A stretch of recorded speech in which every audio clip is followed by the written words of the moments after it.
Steve! Hey, Steve! I heard someone calling my name as I was walking through the expo. Turning towards the voice calling my name, I smiled. Hi, Tom. Haven't seen you around for a while. Glancing at the logo on the smart polo shirt he was wearing, I added, That's not the company that you were with before. I hope it was a move up for you. A slight grimace came over his face. More of a lateral move. Anyway, how about we meet up later and catch up? He offered. Sure. I'll be done about 5 o'clock. I'll meet you at the hotel bar then. He confirmed, then headed back to his booth as I moved on. Tom wasn't what you would call a good friend, but in our business, you tend to run into the same people at most of these conferences. We had met up several times over the years and gotten along pretty well. As more than just casual acquaintances, but less than really good friends, we had discussed our families and lives in general, but no real specifics. I had noticed that he had been missing these conferences for the last couple of years, and it was good to see him back. I'm sure that we would have a good time catching up on our lives. So, new job then? I asked as I sat down beside him and ordered my drink. Yeah, I had a difference of opinion with my old company and we parted ways. Wow, that's rough. Is that why you haven't been to these conferences for the last couple of years? Yeah, I had to work my way up from the bottom again. It doesn't matter how much experience I had before, they want their longer-term employees that are more familiar with their products and services in the booth. Well, that does make sense. So, how have you been? What's going on in your life? How's the wife and kids? I asked, wanting to change the subject. His face turned dark. Jen divorced me, he replied. And because I had to move 3 states away for this job, I almost never get to see my kids anymore. Oh, that's rough. Did she find out about you being unfaithful? I mean, you were always bragging to all of us about all the married women you were seeing on your trips out of town. What was the name of the last one? Mary? I remember you talking a lot about her. You had been involved with her for a couple of months at that time. He smiled at that one. Yeah. Darn, she was attractive. She had been putting her husband off on having kids for a couple of months already just so she could enjoy her freedom. Are you still seeing her? Number. She suddenly stopped taking my calls and even blocked my number shortly after the last conference I attended. I think I met her once more.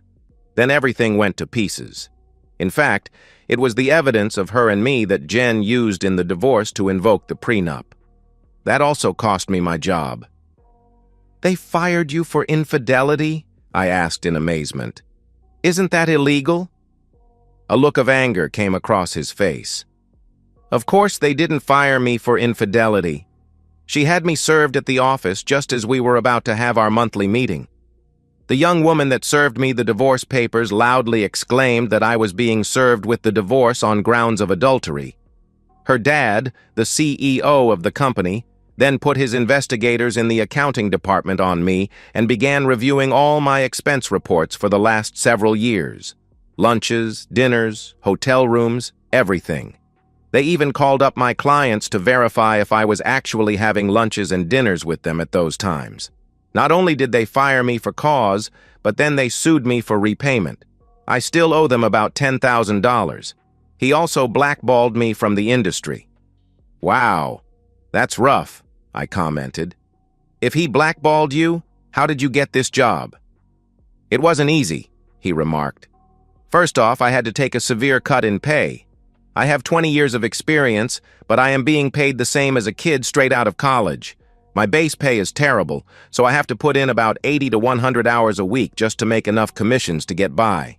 Second, the owner of this company really doesn't like Jen's dad, so he didn't really care about the blackballing. Well, that's good for you then. At least you are making decent money and can pay your child support. That's not the worst part.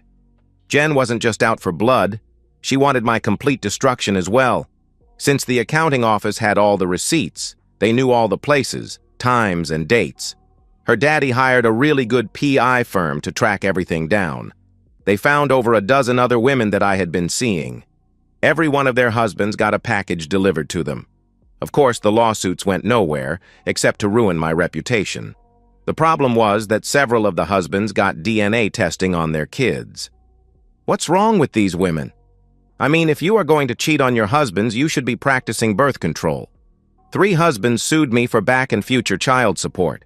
I had to trade in my BMW for a used Ford Focus. Of course, I was kicked out of the house. It was in Jen's name, a gift from her father just before we got married. I now live in a tiny studio apartment in the worst area of town. I am working so much and have no extra money, so I have no social life. The only time that I can afford to drink is when I am traveling and can expense it as entertaining a client. My only hope right now is that Jen will marry the guy that I heard she is seeing and end the alimony payments. Heck, I'll even sign off on letting him adopt my children to quit the child support payments. It's not like I have the opportunity to see them now anyway. Wow, I remarked. Sounds like you really angered the wrong people. He was on his 4th drink by this time. I was kind of wondering if he would have enough money to pay his bar bill. Look, Steve, you and I have been kind of friends for years. I'm really desperate here. I really need a good sale. I can get you a really good price, and I know that there are a lot of our products that you can use. Get me a list of what you need, and I'll beat any other price that you can get on them. Darn. It was sad to see this once proud man begging now. Tell you what, let's just enjoy this evening, and we can discuss business tomorrow. After all, as you said, we have been friends for years, I offered. He smiled at that, thinking that he would be getting a good order from me. Okay, buddy. Now, I've been sitting here complaining about my difficult life. What's been going on with you? Well, Tom, the last couple of years have for me been remarkably similar to your life, with a couple of differences. Really? He asked in wide-eyed amazement. Yeah. You see, I got divorced as well. Thankfully, we had no children yet. Were you cheating on her too? Number quite the opposite. You see, I was sitting in a bar much like this one, talking to a client. I overheard some braggart talking about all the women that he was seeing on the side. I was just laughing most of it off until I heard him talking about one particular woman. That got my attention. When I got home, I installed cameras in all of our rooms, monitored her phone, and put GPS units in her car and purse. It didn't take long to catch her cheating on me.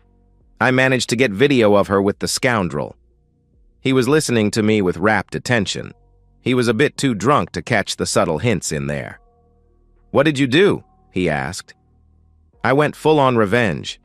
Actually, it was multiple revenges. I not only exposed her, but I decided to expose the scoundrel as well.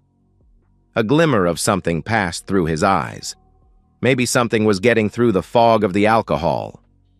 Hey, you know? In all the years we've known each other, we've never shown each other pictures of our families, I exclaimed.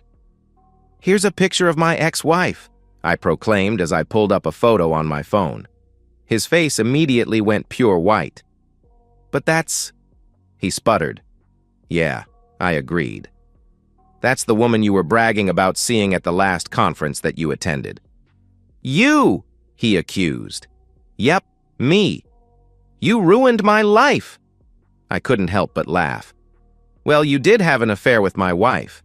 You should know that actions have consequences. It was just an affair, he pleaded. It didn't mean anything. Actually, it meant everything. I didn't know that she was your wife. Doesn't really matter. You knew that she was somebody's wife. Besides, you knew that you were also married. You remember that vow to forsake all others? Some of us take that seriously. It was really sad to watch the guy fall apart and begin crying there in the middle of the bar like that. Okay, Tom. Get yourself together now. There's a bit more information that you really need to know about. I told him. Really? How much worse can it get? He asked. Well, a lot worse, actually. The good news is that everything else has already been put in place and is already in play. There will be nothing else added on from here on, unless you mess things up again. Please tell me that things will be getting better for me, he begged. Well, they can, depending on your actions. At least they won't be getting any worse. I should start by telling you about my new job. I'm now working for your old company. I'm the director of engineering, and I work directly for the CEO, your ex-father-in-law. He's going to be retiring in 6 months, and I will be named the new CEO. I think that's what the plan was for you until you messed it all up. Next, the owner of your company and your ex-father-in-law don't exactly hate each other. Actually, they are more friendly rivals. In fact, the three of us will be playing a round of golf on Friday.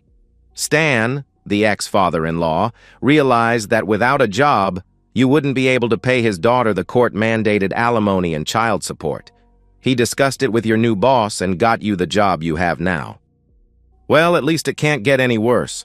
I can start working my way up in this company, and hopefully, she will marry the guy she's seeing and eliminate my alimony payments. Yeah, I wouldn't count on that too much. I seriously doubt that you will be moving up in your company. Sure, you will be getting your annual cost of living raises, but you will remain at your current position. Nobody trusts you enough to promote you. I let that sink in for a couple of minutes. Then I continued. Oh, let me show you a couple of pictures of my new fiancée and her kids. I pulled up another photo on my phone. I think that it was a bit of a shock, because it took him a minute or two to react. That's your ex-wife. Yes, I confirmed. And these are your children. My children? Yep. You know that they are now calling me Daddy? I guess that since you haven't been able to see them for a couple of years, it is probably natural. I am the only adult male in their lives now. You're dating my ex-wife? He exclaimed. Actually, we are engaged, I replied. Our wedding is planned for April 2027. He thought about that for a minute. Then it dawned on him. Wait a minute. My last alimony payment to her is in March of 2027. Yes, I know. She refused to marry me before then. She wants to collect from you for all she can. You really should have known better than to anger an Irish redhead. You got a double shot of anger management issues there. You got that famous Irish temper, then the famous redhead temper on top of that. That's a bad combination. I thought we were friends. How can you do this to me? Well, I thought that we were friends as well. That is, until I found out you were having an affair with my wife. But I didn't even know she was your wife, he complained. Doesn't matter. You knew she was someone's wife. Maybe you should have found out whose wife she was before you got involved with her. Oh, God. Can this get any worse? You really should never ask that. It jinxes you. It can always get worse. On the upside, you still have 10 years of child support left to pay. Eventually, those kids will start dropping off as they turn 18. Unfortunately, you will most likely still be paying the back support for a while yet. Once the first couple of kids turn 18, you can use that money to double up on those payments. Unfortunately, unless you really impress your boss, you will most likely be laid off as soon as your last child support payment is made. Also, there are still several angry husbands that really want to get their revenge on you. So far, I have convinced them to hold off, because if you are injured, you can't work and keep making the payments on time. Once you are done with those payments, there really won't be much of an incentive to hold off anymore. Anyway, it was good to catch up with you tonight. Maybe we can catch up again at the next conference.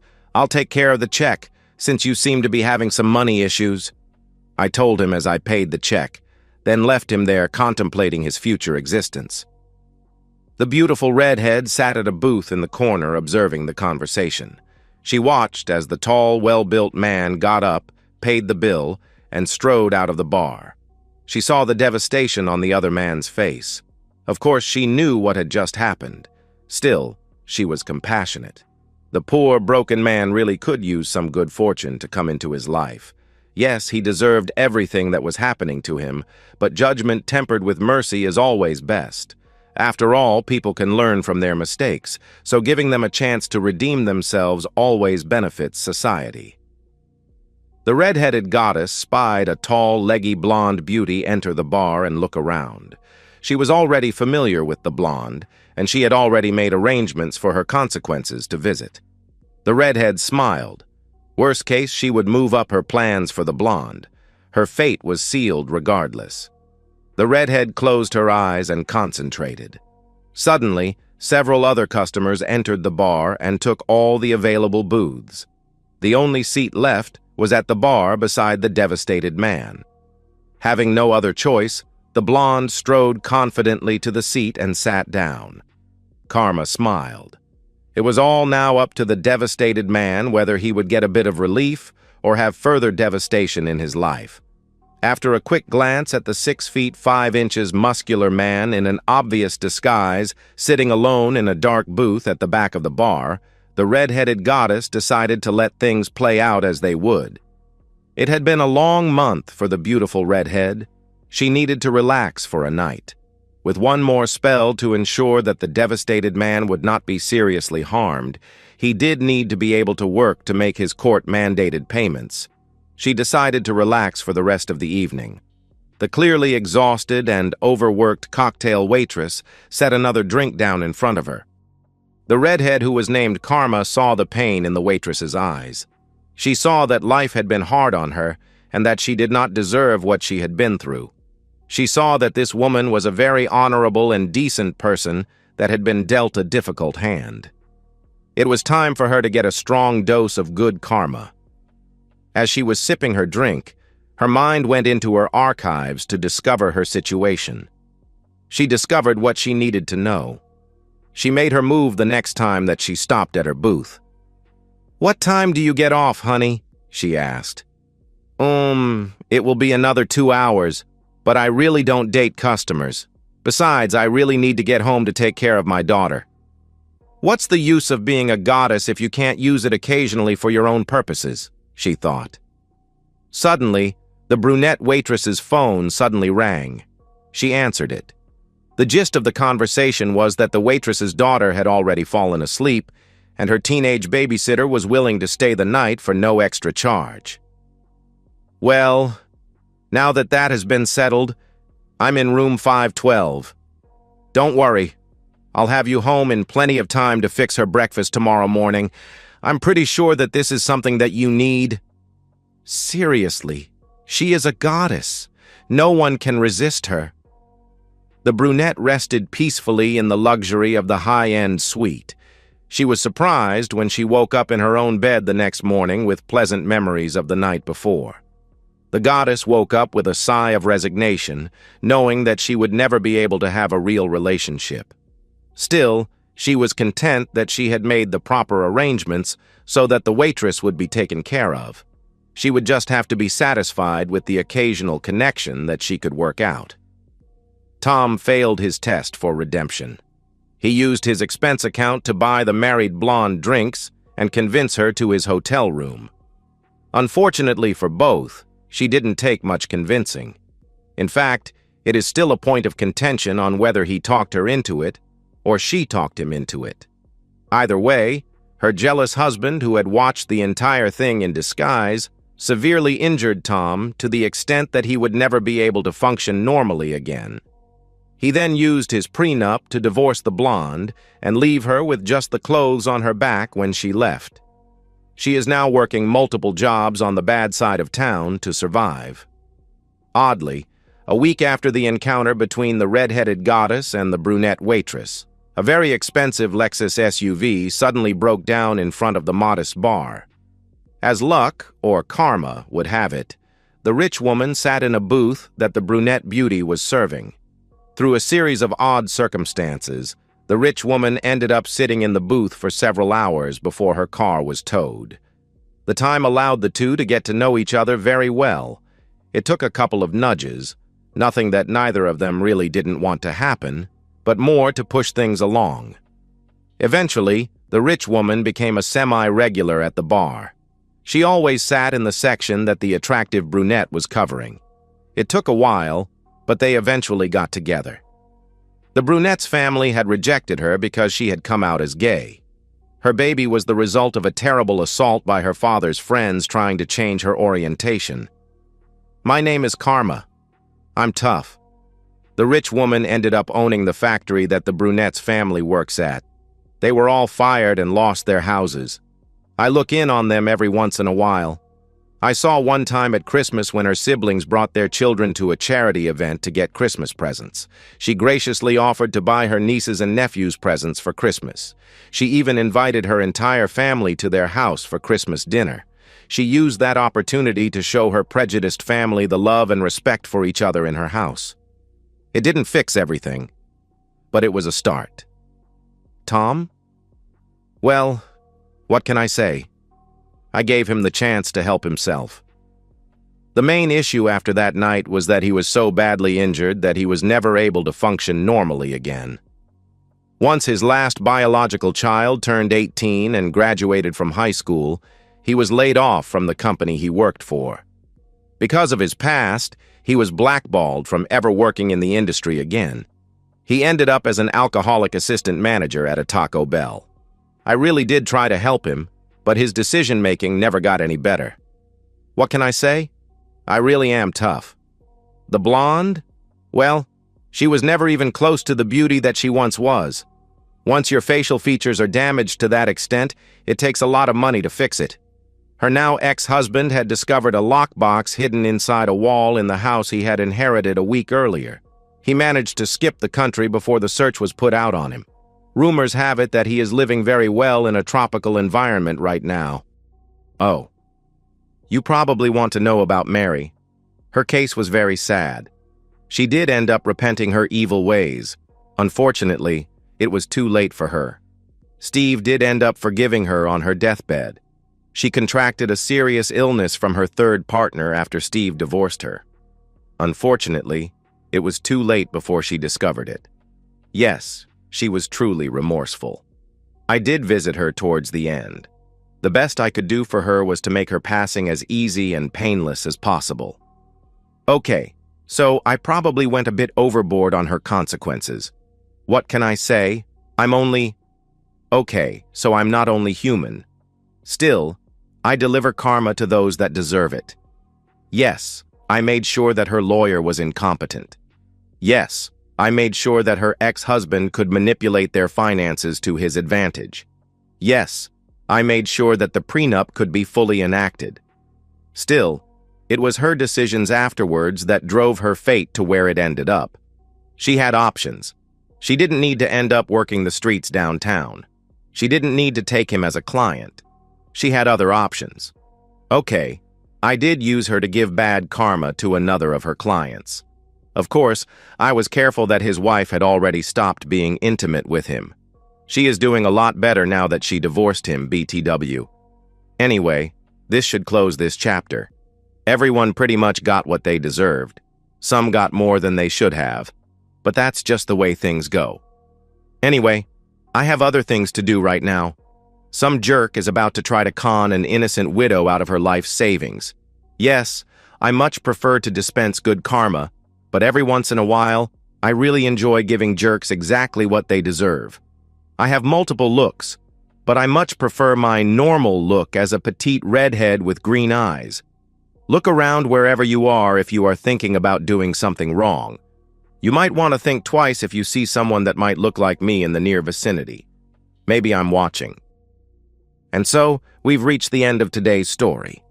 Was it what you expected, or did it take a twist you didn't see coming? I'm curious to hear your thoughts. Share them in the comments below, and let's get a conversation going. If this story kept you hooked, make sure to hit that like button. And if you're new here or just haven't subscribed yet, now's the perfect time to join our community. I bring you fresh, captivating stories every day, so click that subscribe button and turn on notifications so you never miss out. Thanks for watching, and I'll see you in the next one.